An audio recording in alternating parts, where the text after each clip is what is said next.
ये $78 billion worth की बात हो रही है। ये $10 बिलियन वर्थ की बात भी नहीं हो रही, और ये $18 बिलियन की बात भी नहीं हो रही। ये $78 बिलियन है, जो कि लॉन्ग टर्म ये दोनों जो कंट्रीज हैं उसकी जब हम देखते हैं सप्लाई डील, और ये India Petronet LNG worth $78 billion.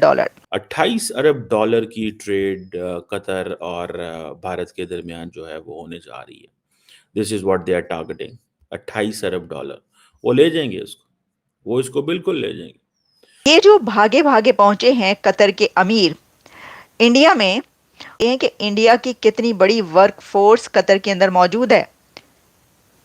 8 lakh से ज्यादा इंडियंस कतर में काम करते हैं। जो अमीर है कतर जो है वो भारत पहुंचे हैं, और उन्होंने आते के साथ ही जी हाँ कहा है कि जी $10 बिलियन जो है वो इन्वेस्ट करेंगे वो भारत में। और आपको पता है कि जो कतर के इंडिया जब दुनिया के लीडर्स आते हैं तो वो ऐसे नहीं आते। अब कतर की इन्वेस्टमेंट अथॉरिटी का चीफ जो है वो आया था अमीर के साथ। ये बंदे तो पाकिस्तान में हमें चाहिए जो यहाँ पे इन्वेस्टमेंट करें। कतर इन्वेस्टमेंट अथॉरिटी के चीफ आए हुए थे और उन्होंने आके मुलाकात की इंडियन लीडरशिप से कि अगर कोई गल्फ कंट्री से आ रहा है तो मोदी जी को तो बड़ा ही उसके ऊपर प्यार आ रहा होता है। तो जी मोदी जी ने जाकर उनको रिसीव किया, और उसके बाद जो है उसमें उनका फायदा ये हुआ कि जी 10 बिलियन जो है वो $10 बिलियन जो है वो इन्वेस्टमेंट करने की बात हुई है। साथ साथ ये भी कहा गया है कि जो ट्रेड दोनों कंट्रीज के बीच में चल रही है वो $28 बिलियन तक ले जाने का भी इरादा जाहिर किया गया। हेलो दोस्तों, जय हिंद। हिंदुस्तान इनसाइट्स में आपका स्वागत है।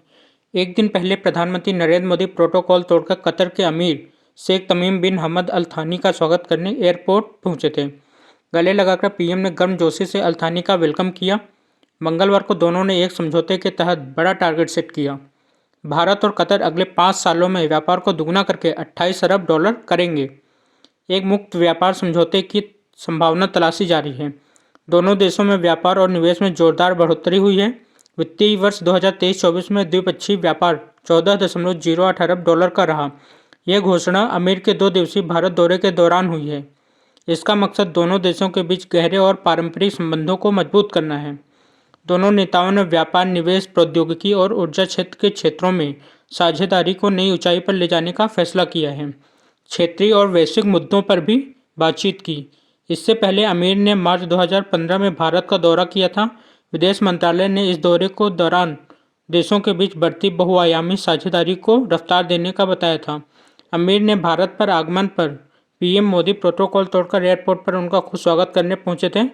राष्ट्रपति द्रौपदी मुर्मू ने उन्हें औपचारिक गार्ड ऑफ ऑनर दिया था। कतर के द्वारा भारत में हुए इस निवेश से पाकिस्तानी भी हैरान रहे। इस वीडियो में हम पाकिस्तानियों का इस पर रिएक्शन देखते हैं। यदि आपको वीडियो पसंद आए तो लाइक करें, कमेंट करें और सब्सक्राइब करें। धन्यवाद। $78 बिलियन। इसमें आप ये जानें कि जो कतरी इन्वेस्टमेंट्स इन इंडिया, ये $1.5 बिलियन तो पहले ही सरपास कर चुकी हैं, जिसमें कि इन्वेस्टमेंट्स जो हैं टेलीकॉम और रिलायंस इंफ्रास्ट्रक्चर ये सब कुछ शामिल है। लेकिन जब हम इस वक्त बात करते हैं कि कतर में जो अभी उनका आना है, कतर का जाना पहुंचना भारत के अंदर, तो क्या है इसकी रीजंस। मैंने इससे पहले आपको एक बात कही थी, जो मैंने इससे पहले एक प्रोग्राम इसके ऊपर किया, उसके अंदर मैंने आपको ये बताया था कि देखें इसकी सबसे बड़ी रीज़न ये है कि अभी अभी प्रेसिडेंट ट्रंप और प्राइम मिनिस्टर नरेंद्र मोदी की मुलाकात हुई है, जिसमें अमेरिका की तरफ से ये जोर दिया गया है कि एलएनजी, ऑयल, गैस, इसमें अब हम दोनों सबसे बड़े पार्टनर हैं।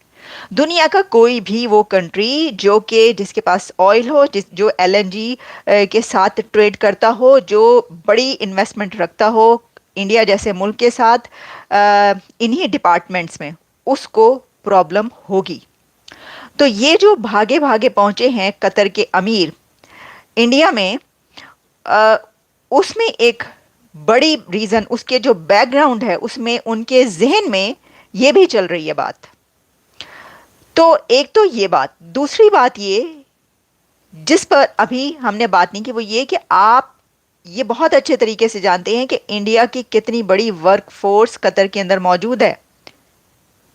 8 लाख से ज्यादा इंडियंस कतर में काम करते हैं और कतर उनके ऊपर डिपेंड करता है। देखिए, जहां पर 8 लाख वर्क फोर्स आपके मुल्क में होगी, क्या आपको ये लगता है कि उस कंट्री को इस चीज़ की फिक्र नहीं होगी कि इस वर्कफोर्स का जो कंट्री है जहाँ के ये लोग हैं उनसे हमारे रिलेशन सही रहने चाहिए। ये वर्कफोर्स, इंडियन वर्कफोर्स जो कि कतर में मौजूद है, वेरियस डिपार्टमेंट्स में, सेवरल डिपार्टमेंट्स में काम करती है, सेवरल प्रोफेशंस में काम करती है, लेकिन कंस्ट्रक्शन का बड़ा शोबा वहाँ पर है। वहाँ पे जो एजुकेशन का डिपार्टमेंट है वहाँ पर है, और बहुत से ऐसे बड़े बड़े प्रोफेशंस हैं जहाँ पर इंडियंस काम करते हैं। तो 8 लाख लोग जहाँ पर काम करते होंगे, उन्होंने वहाँ की इकोनॉमी उठाई हुई है। कतर की इकोनॉमी के बेहतर होने में, उसके स्ट्रांग होने में उन इंडियंस का बहुत बड़ा हाथ है जो कतर में रहकर वहां पर काम करते हैं। ये बात आप याद रखें, और कतर ये बड़े अच्छे तरीके से जानता है। और कतर उनको अपने पास ना सिर्फ रखना चाहता है, बल्कि उसको ये भी है कि रिलेशंस हमारे बड़े अच्छे रहें भारत के साथ। भारत की हुकूमत के साथ कतर की हुकूमत के रिलेशंस, यही वजह है कि बड़े अच्छे रहें। वो ख़राब होने भी लगते हैं तो उसको ठीक कर लेते हैं। कुछ अर्सा पहले जो हुआ, वो अगर रिलेशंस ऐसे कुछ बिगड़ने भी लगे तो एक फ़ोन जाने की देर थी और उनके रिलेशंस में कोई फ़र्क नहीं पड़ा, और भी बेहतर हो गए कतर और इंडिया के रिलेशंस। उन्होंने इंडिया की बात मान ली, बड़ी से बड़ी भी बात थी तो वो भी मान ली। तो इससे ये पता चलता है कि क्यों ऐसा करेगा कोई कंट्री। मुझे बताएं ना, अरब कंट्रीज की तो वैसे हम बात करते हैं कि वो तो किसी की तरफ देखते ही नहीं जी। अरब अरब कंट्रीज को तो किसी की वो ही नहीं है, वो क्यों किसी की बात मानेंगे, वो क्यों किसी की तरफ देखेंगे। उनके पास तो तेल की दौलत है, तेल से माला माल है। वो इसलिए देखेंगे कि उनके मुल्क को जिन लोगों ने उठाया हुआ अपने हाथों पर, उनके 8 लाख वर्कफोर्स भारत की है। अच्छा, और इसी के साथ वो ये देखेंगे कि अमेरिका जो कि दुनिया की सुपर पावर है, और प्रेसिडेंट ट्रम्प जिन्होंने आके सबको मुश्किल में डाल दिया है, वो ये करके दम लेंगे और वो इंडिया को अपना सबसे बड़ा पार्टनर बनाने जा रहे हैं।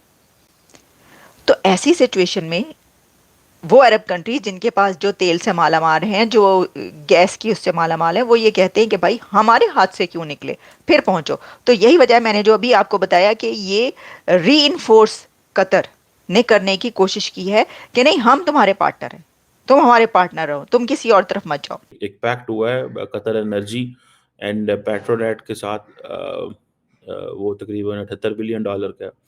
फिर इसी तरह कतर एनर्जी का एक पैक्ट हुआ है, 60 कार्गोज ओवर नेक्स्ट 5 ईयर्स आएंगे।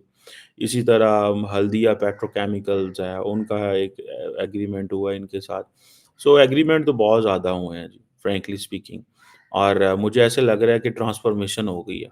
ये ट्रांसफॉर्मेशन जो पाकिस्तान शायद ख्वाहिश करता होगा कतर के साथ, हमारी भी है कतर के साथ, लेकिन उस तरह की तो नहीं है। ये जो जॉइंट स्टेटमेंट आई है, ये पिछली जॉइंट स्टेटमेंटों से मुख्तलिफ है। ये मैं थोड़ा सा आपको बता दूं। वैसे जब पिछली जॉइंट स्टेटमेंट्स आती हैं तो ऊपर लिखा होता है जी इकोनॉमी, फिर लिखा होता है डिफेंस एंड सिक्योरिटी, फिर लिखा होता है जी बिजनेस का, पीपल टू पीपल कांटेक्ट या सॉफ्ट पावर या कुछ इस तरह की चीज़। ये स्टेटमेंट्स के, ये जो जॉइंट स्टेटमेंट इंडिया और कतर की आई है, इसमें 27 लगभग टोटल पैराग्राफ हैं या लाइंस हैं। इसमें ऐसा कुछ नहीं है, ये मिक्स है चीज़ें। ये स्ट्रेटेजिक पार्टनरशिप की तो उन्होंने बात की है। मेरा ख्याल है that's where they are going to move, कि जी हम रेगुलर स्ट्रक्चर्ड कोऑपरेशन होगा, political trade, investment and all the sustainability and people to people ties में डबल टैक्सेशन से बचाएंगे। और दूसरा उन्होंने कहा जी कि रेगुलर इन जो इंटरेक्शंस हैं हमारे वो होंगे, और अपने ताल्लुकात को मल्टी फेसेटेड बनाने की ज़रूरत है। और दूसरा ये है कि हाई लेवल एक्सचेंजेस को उन्होंने कहा है जी कंटिन्यू रखना है एट मिनिस्ट्रियल लेवल। ये एक चीज़, इट मीन्स के फॉरेन, इट मीन्स कि ये जयशंकर को सारा इख्तियारात दे दिया गया है, क्योंकि मिनिस्ट्रियल लेवल तो वही है, एंड देन ट्रेड लेवल पे भी हो सकता है, एंड देन बाकी चीज़ों में। और दूसरा वो कहते हैं जी कि ट्रेड एंड कॉमर्स हमारे स्ट्रॉन्ग पिलर्स हैं।